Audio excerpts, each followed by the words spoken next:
Big boss ഹൗസിലെ ഉച്ചവരെയുള്ള പ്രധാനപ്പെട്ട update ആണ് ഞാനിപ്പോൾ പറയുന്നത്. പിന്നെ രാവിലെ ഞാൻ പറഞ്ഞു പോയ അതേ കാര്യം സംഭവിച്ചു.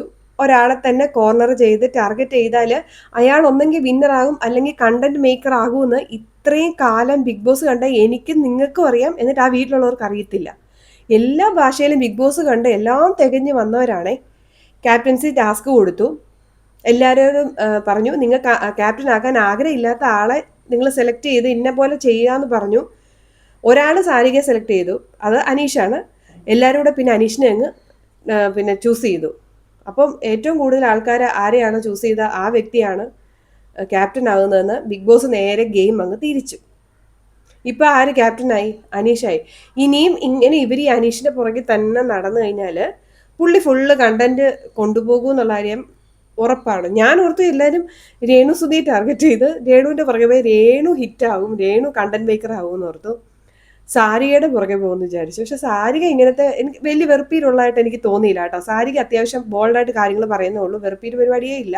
നമ്മൾ ചാനലിൽ കണ്ട ആളേ അല്ല. അവിടെ ആരും രേണുവിനെ കുറിച്ച് ഇപ്പൊ സംസാരിക്കുന്നുമില്ല. എല്ലാവരും അനീഷിന്റെ പുറകെ നടപ്പുണ്ട്. അനീഷിന് അത് ഒരു കോമണർ എന്ന നിലയ്ക്ക് അനീഷ് ഫേമസ് ആയി. ഇതിനുള്ളിൽ അനീഷ് കേരളം മൊത്തം ഫേമസ് ആയിട്ടുണ്ട്. അതിനുള്ളത് ആ കണ്ടന്റ് അവിടെ ഉള്ളവർ കൊടുക്കുന്നുണ്ട്. അവർ ഈ വന്ന് കയറിയതേ അനീഷിന്റെ പ്രകടനം കണ്ടപ്പോഴേ, സാധാരണ ഈ ബിഗ് ബോസ് കാണുന്നവർക്കറിയാം, കഴിഞ്ഞ തവണ അങ്ങനെ ഒരാളെ നമ്മൾ കണ്ടതല്ലേ, വെറുപ്പീര് കാരണം ബിഗ് ബോസ് തന്നെ പുറത്തേക്ക് വിട്ടു. എന്തായാലും അനീഷ് നല്ല ബുദ്ധിപരമായിട്ട് കളി കളിക്കുന്ന പ്ലെയർ ആണെന്ന് മനസ്സിലായി.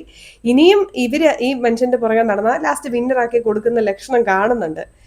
ലൈവിന്റെ ഇടയ്ക്ക് കേട്ടൊരു കാര്യമാണേ, നമ്മുടെ രേണുസുതി 14 ദിവസത്തേക്കുള്ള ഡ്രസ്സേ കൊണ്ടുവന്നിട്ടുള്ളൂ. അതിൽ 2 ഡ്രസ്സ് ബിഗ് ബോസ് തിരിച്ചു കൊടുത്തയച്ചു. അത് ഇവിടെ ഇടാൻ പറ്റാത്ത ഡ്രസ്സാണ്. അതെന്ത് ഡ്രസ്സാണെന്ന് എനിക്കറിയത്തില്ല. പിന്നെ ഇങ്ങനെ കുറച്ച് അപ്ഡേറ്റുകളാണ് ഇപ്പം ഉച്ചവരെയുള്ള ലൈവ് കണ്ടപ്പോൾ എനിക്ക് കിട്ടിയിരിക്കുന്നത്. വൈകിട്ട് ഞാൻ വീണ്ടും പ്രധാനപ്പെട്ട കാര്യങ്ങളും ലൈവിലെ പ്രധാനപ്പെട്ട വാർത്തകളുമായിട്ട് എത്താം. അതുവരെ ടിൽ ദെൻ ബൈ.